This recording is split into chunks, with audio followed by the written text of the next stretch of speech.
Hey Geek, so today I want to talk about something that can be really annoying, especially if you are brand new to the world of cameras, and it's this thing right here. This is often referred to as a dead cat.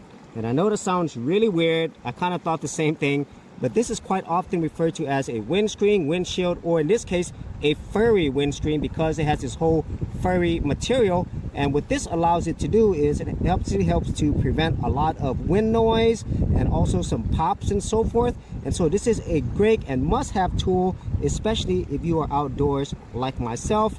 And the reason why they refer to as a dead cat in general is because, well, it kind of feels like a cat in terms of the fur, and for much larger versions of this, it actually looks like a cat, and so hence the term dead cat. Really weird name, but at the end of the day, the reason why this is annoying is for most of these dead cats or windscreens, when you put it in like this, eventually it might fall off. And this is a huge problem whenever you're recording something and then your dead cat falls into water, or unfortunately it might actually fall off higher and you actually lost your dead cat or windscreen. And so in that case, if you are looking for a windscreen or dead cat that doesn't fall off, you might want to get one of those that have a much tighter fit or have a foam. And this one came with my actual mic, this Rode VideoMicro, so that is a great thing. But just be aware that whenever you have this, if it fits like this, then more than likely it is going to fall off, or maybe the wind might blow it off your microphone. And that's something that's not fun and most definitely an annoying thing to have.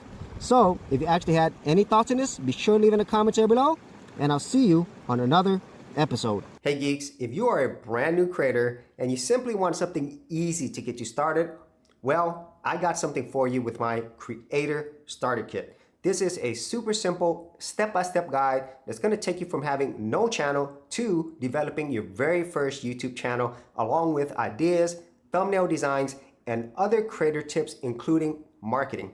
And the best part is, all of this is free. Simply head over to the link below, check out my page, and get started creating.